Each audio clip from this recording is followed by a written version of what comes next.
Thanks to you for hosting me. I'm really happy to be here.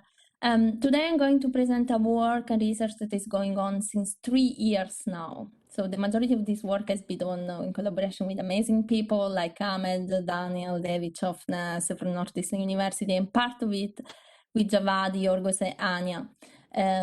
So as soon as I arrived in London, we started by hundreds of IoT devices for measuring them and trying to understand what are the privacy implications for consumers and possible mitigations. We know that any object nowadays can be connected to the internet, from smart speakers to cameras, even your fridge can be connected to the internet. And we call these Internet of Things devices. And they are great, right? We can ask them to shop for us. Think about Alexa. They play music for us. So today these systems are even more in demand due to the low touch experience of them. But the question is why they are so cheap and what is the real value they give back to us? This is when my research journey started. I wanted to know what we are invisible trading in exchange for these devices. In this context, we need to talk about three things: privacy against gimmicks, how IoT devices expose privacy in a smart home, and most importantly, what might this mean for the future? So what if we are exchanging privacy for minor gimmicks and minor conveniences? The reason of my research is that the main problem is that these devices are like black hole. They can by definition access the internet and therefore they may expose private information. But there is a lack of understanding of what information IoT devices expose, or when they expose it, and to whom. And there is a lack of understanding of regional differences in regulations. For example, GDPR is available here in Europe, but it's not available overseas. So it's time to act, and quickly. At the beginning of this journey, we wanted to know a little bit more about what devices are doing with your data and have a look in depth of how those devices violate our privacy. And it was pretty hard because we needed to basically own all these devices. So we located the devices in the basement of the Dyson building at Imperial, the one in the right, and in one room of the Northeastern University. And we bought more than 123 devices. I think this number is even updated now. We have more than 200. So we bought from the most expensive devices to the cheapest one, and we located in 2 different countries, US and UK. And we started testing them to see if we could answer this question that we had on the devices. We capture all the traffic that these devices are exchanging over the internet, and we are keep capturing after 2 years. So our main contribution is a testbed for running repeatable automated IoT experiments at scale. How did we use the testbed and the devices for doing the experiments? So we have 2 kinds of experiments. We have control experiments in which we automated the interaction with the devices using a companion app, and we use speakers to automatically ask the questions to the device, for example. And then we capture all the idle traffic too, so the traffic that is generated by the devices when the device is not in use. Data collection happens on the router. The router distinguishes the traffic per device and per experiment, so the behavior of the devices is completely isolated. Let's see the first results we had. Most of the traffic behind the UK lab is going to US or China. This is important because most of the traffic is outside Europe, so outside the privacy jurisdiction. So the traffic from many categories of IoT devices is sent outside Europe in this case.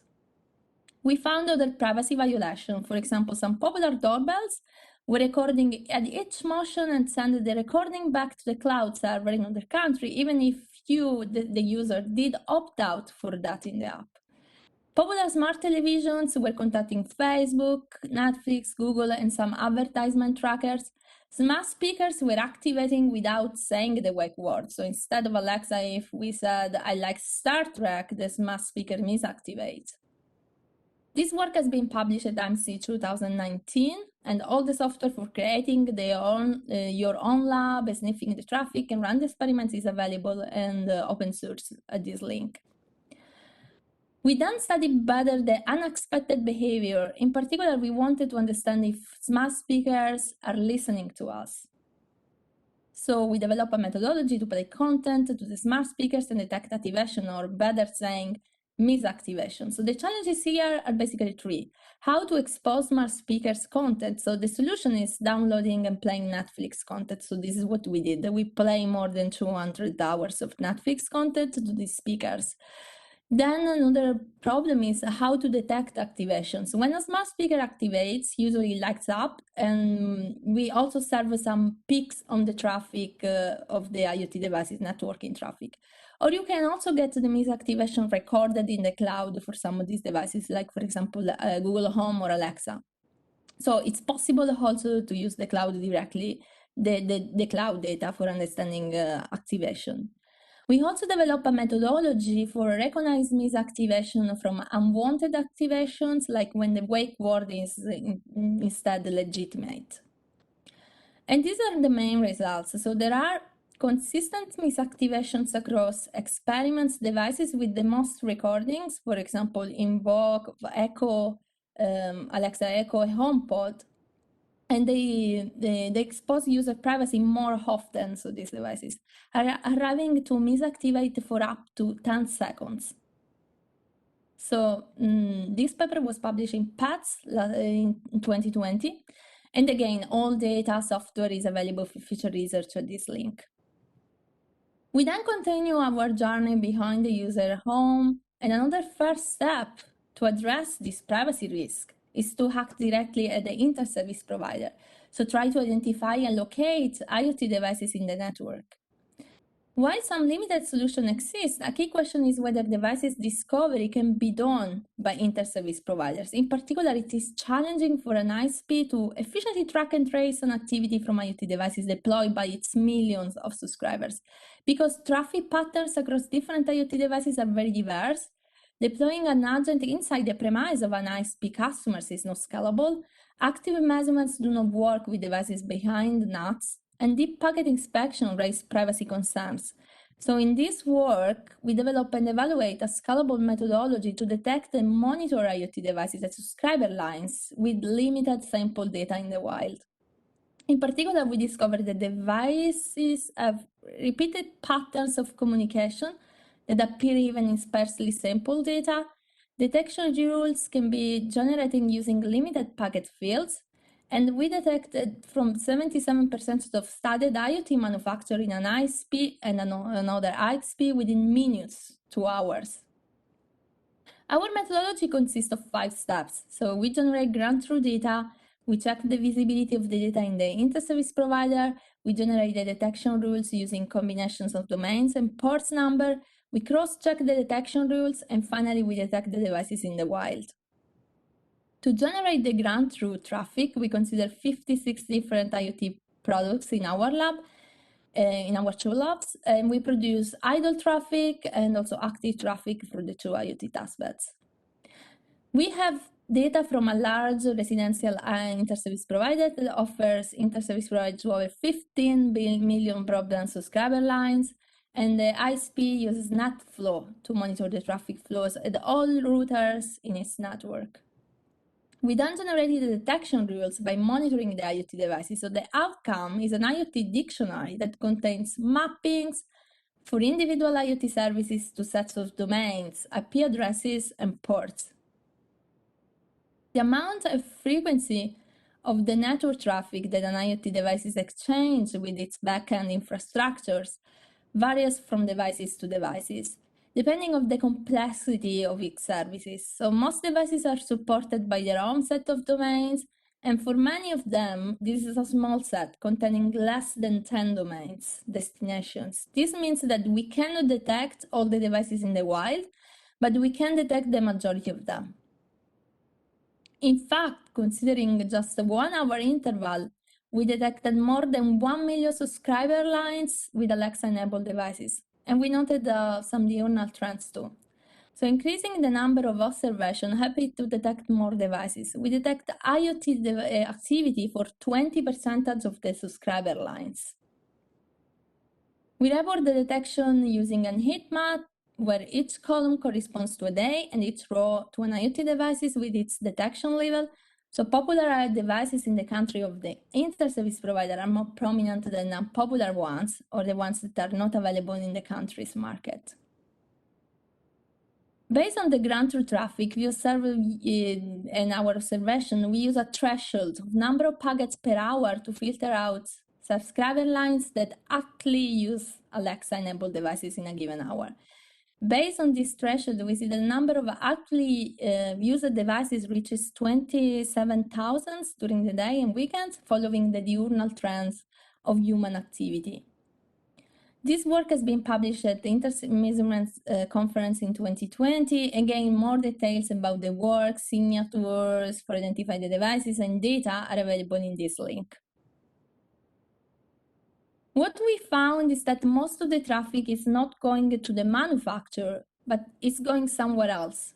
That might be third party, for example, like trackers and advertisers. So these devices are contacting destinations that are third parties. Often the contract that the user set up with the provider allows them to traffic your data to others, but the standard user don't check because terms and conditions are really too vague. So this enable a privacy risk, especially as you don't know, the user doesn't know who those third parties may be. So standard users often tell me, okay, my data are in the cloud service, they have my data, who cares what they can do with it, right? But the main problem here is profiling. So based on the devices and the traffic from the devices, third parties can create a unique profile of the user, preferences, user interest. It's easy to know and see what you like and how you can be in the future influenced.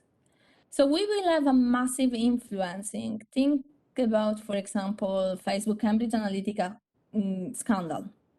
So the voice signal is also rich resource that discloses several possible states of a speaker, such as emotional state, stress level, physical condition, age, gender, and personal traits. So service providers can build a very accurate profile of a user, demographic category, personal preferences, and this may also compromise privacy.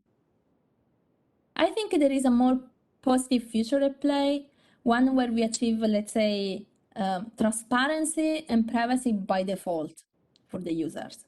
So they know what is going on and what devices are trustworthy. So I will explain some future applications on which we are working on, because we cannot really continue concealing and reducing responsibility for this organization. One of the critical steps that will enable privacy and transparency by default is solutions at the edge, and not only at people home, but also in our inter-service provider. So we need solution at the edge, directly at people's home, and specifically for IoT devices. We need an automated framework for detecting and isolating non-critical communication from IoT devices. So we're working on it, and we call this system IoT Trimmer. IoT Trimmer, in a way, will work like a firewall or an ad blocker for IoT devices that can be implemented on a home gateway. So it's a software for the home router.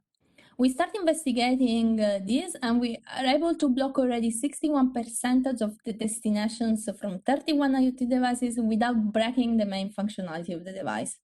So IoT Trimmer will have also user interface where user can decide and control their privacy. So control will be finally back to the user.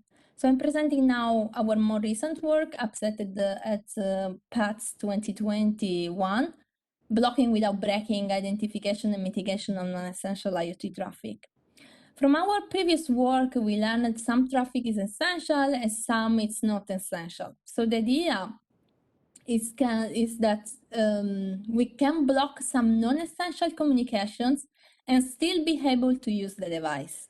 So we asked these questions and we wanted to solve this. So our main goal in this case is to develop a measurements methodology for separating essential traffic from non-essential traffic and identify the non-essential traffic from 31 IoT different devices, identify common patterns for non-essential traffic, and produce a prototype of a system for filtering non-essential communications. As any other research idea we had until now, there are various challenges that needs to be addressed. And the main challenge in this case is automation. So IoT devices are very hard to test automatically because they offer very different functions, right? They suffer, in our experience, also from frequent auto services that must be detected. They typically require user interaction, so they are not directly programmable, like mobile, for example, and it's very hard to verify if a functionality was actually executed or not. But we had some idea. So we can use companion apps, so companion devices like, for example, the phones and voice assistants that are the companion devices in which you can control these devices, and use network traffic patterns to classify IoT devices response. So we developed a measurements methodology, and we consider 31 devices in total, 6 cameras, 15 home automation devices, 5 smart hubs, and 3 smart speakers, 2 video devices, televisions. And we have a router with IP filtering and DNS filtering capabilities. We have power plugs and scripts to power cycle the devices. We have trigger scripts to invoke IoT devices functionality. We have companion app interaction and voice assistant interaction. We have probe scripts to detect success or failure in functionality execution. And we then compare the companion app screenshots and the identification of the traffic peaks. Let me explain this better. So for each device and functionality, we identify a trigger and a probe. So the trigger is created for execute the functionality that can be switching on the lights, for example, and the probe for determining if the function was executed or not. For example, for the smart bulb, the trigger is switching on the light through the companion app, and the probe is compared the screenshot of the app while I'm executing the trigger with the ground truth screenshot of switching on the light. So we tested the probe 30 times against the ground truth, and we got an accuracy at least 80%. We then needed to identify the non-essential traffic. So we collect all the destinations and block them, all the destinations contacted by each of these devices we are studying, and we collect and block them one by one. If the function succeeds when a destination is blocked, such destination is classified as no required. Otherwise, the destination is required for the function we are testing. So we found that more than 50% of the devices have non-essential traffic, mostly camera, smart speakers, and video. So devices that are streaming content. Non-required destinations are contacted the most by camera, speakers, and video devices, but it also happens on simple devices like, for example, TP-Link smart plug or smart bulb. Third parties are always non-required, so probably because of background app activity, like, for example, Netflix. Some first and support party are also non-required. Unfortunately, we cannot know why first party are not required because the majority of the network traffic is encrypted. So the best guess is that those destinations are used for firmware upgrade or maintenance, and the worst guess is that these destinations are used for data collection. There is a good news on all this. The non-essential traffic is relatively small, so less than 1 kilobytes of data per devices. However, it's still possible to transmit, with this small amount of traffic, it's still possible to transmit the presence of the devices, its status, basic data from the sensor, for example, the door is open or closed, the motion, the alarm, the schedule of the alarm, for example. So as you know, there are already some ad blocking lists available online, but with existing approaches, like, for example, Pi-hole, others blocks destinations lists like Firebug, motherboard, stop ad lists.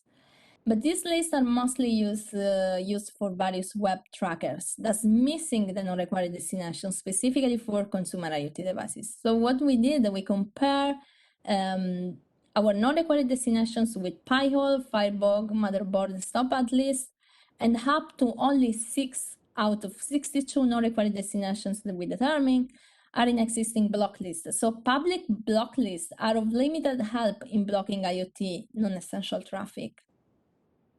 We check for other insights for helping building our list of non-required destinations, And we discovered that most of the traffic to non-required destination is encrypted, is HTTPS, with rare exceptions and destinations, they don't change over time.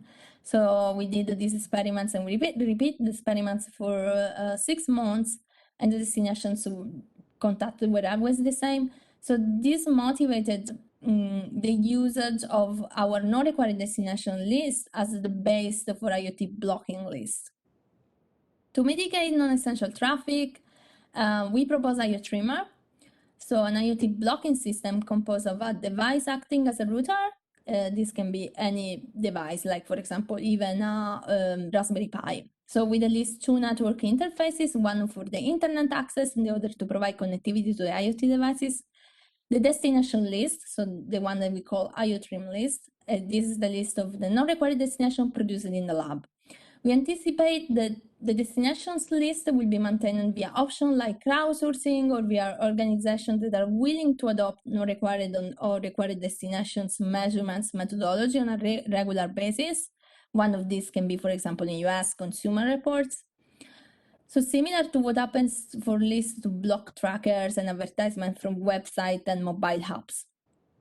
So this is a prototype implementation of the interface of IoT Trimmer, implemented on a home router, and IoT Trim automatically identify all the devices connected to our router, and it starts blocking. It is also possible to enable and disable IoT Trimmer for a specific device. In this work, we have seen that many contacted destinations are not required for the device to operate. The good news is that the quantity, so the number of bytes of data that we have seen, the non-required destination is very small compared to the rest of the traffic. But even if the amount of data is small, it's still a concern for a privacy perspective, since it's still enough to signal the presence of the device and the functions in use. So such non-required connectivity potentially violate the data minimization by design principle of the GDPR. Unfortunately, many devices' privacy policies provide very little information about how they use the data from their customers' devices. So in many cases, it's very unclear whether the behavior of some devices is not consistent with what is stated. So we want to collaborate with European regulators. We are already in contact with the Italian regulators. We were in Rome, me, Ahmed, and Daniel 2 weeks ago for talking about possible solutions. The French regulator, the Information Commission officer here in UK, for enhancing privacy by default. So how? In the next few years, I will focus on understanding of real-world threats and driving secure system design. So I would like to develop privacy-preserving system using access networking tools, machine learning and binary code instrumentation to detect data leakage in real time for more sensitive devices, like for example, medical devices and wearable. In the near term, I'll work with NHS, so I have a project starting in April for enhancing privacy-preserving techniques for medical IoT devices that contain obviously more private information. And in the long term, I'm planning doing the startup for IoT Trimmer, but also provide concrete solutions for inter-service provider and work closely to the government for adopting these certificates for IoT devices or privacy labels. I know that Europe is already moving towards this direction. So in conclusion, we characterize the behavior of hundreds of consumer IoT devices and the user's premise and on an interface provider. I propose an automated approach to measure non-essential IoT traffic. And the main takeaway is that our housemates are actually stealthy. By purpose or by not, I don't know, but they are. So all our software and lists are open source and available for download, and you are very welcome to download and ask me questions even offline if you want. Thank you very much, and I'm open to any questions.